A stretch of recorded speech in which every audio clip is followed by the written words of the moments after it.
Hi hello ಎಲ್ಲರೂ ಹೆಂಗದ್ರಿ? ನಾವು ಧಾರವಾಡ ಮಂದಿ ಮಾತಾಡೋದು. ಈ ಸಲ ವೀಕೆಂಡ್‌ಗೆ ವಿಸಿಲಿಂಗ್ ವುಡ್ಸ್ ರೆಸಾರ್ಟಿಗೆ ಹೋಗ್ಬೇಕಂತ ಹೇಳಿ ಡಿಸೈಡ್ ಮಾಡಿ ಅಲ್ಲಿಗೆ ಹೊರಟ್ವಿ.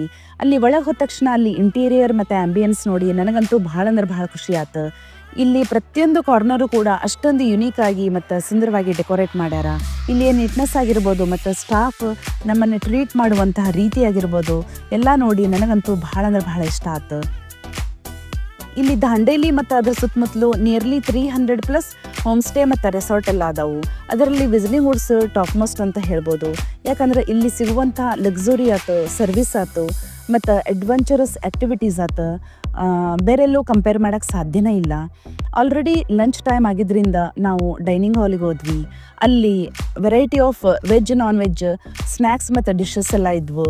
ಫ್ರೂಟ್ಸ್ ಆಗಿರ್ಬೋದು, ಸಲಾಡ್ ಮತ್ತು ಡೆಸರ್ಟ್, ಟೋಟಲಿ ಕಂಪ್ಲೀಟ್ ಫುಡ್ ಅಂತಲೇ ಹೇಳ್ಬೋದು. ಇಲ್ಲಿ ಫುಡ್ ಅಂತೂ ಭಾಳ ಅಂದ್ರೆ ಭಾಳ ಟೇಸ್ಟಿಯಾಗಿತ್ತು.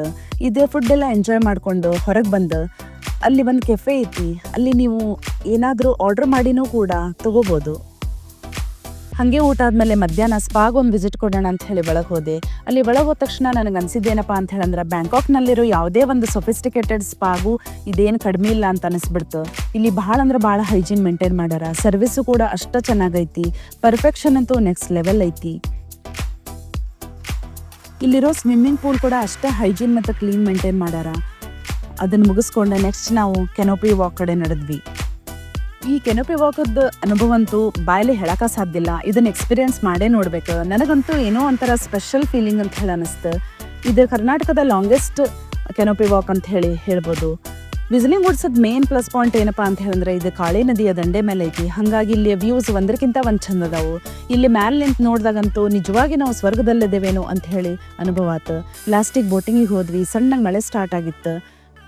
ಇಲ್ಲಿಯ ನಿಸರ್ಗ ಸೌಂದರ್ಯ ನೋಡೋಕೆ 2 ಕಣ್ಣು ಸಾಲದೇನಪ್ಪ ಅಂತ ಹೇಳಿ ಅನುಭವ ಆಯ್ತು. ಅಷ್ಟು ಸುಂದರವಾಗಿ ಕಾಣ್ತಾ ಇತ್ತು. ನಿಜವಾಗಿಯೂ ಇದು ಇಲ್ಲಿ ಬರೋದು ಒಂದು ಪೈಸಾ ವಸೂಲ್ ಅಂತಲೇ ಹೇಳ್ಬೋದು. ಈವ್ನಿಂಗ್ ಹೈ ಟೀ ಎಲ್ಲ ರೆಡಿ ಇತ್ತು.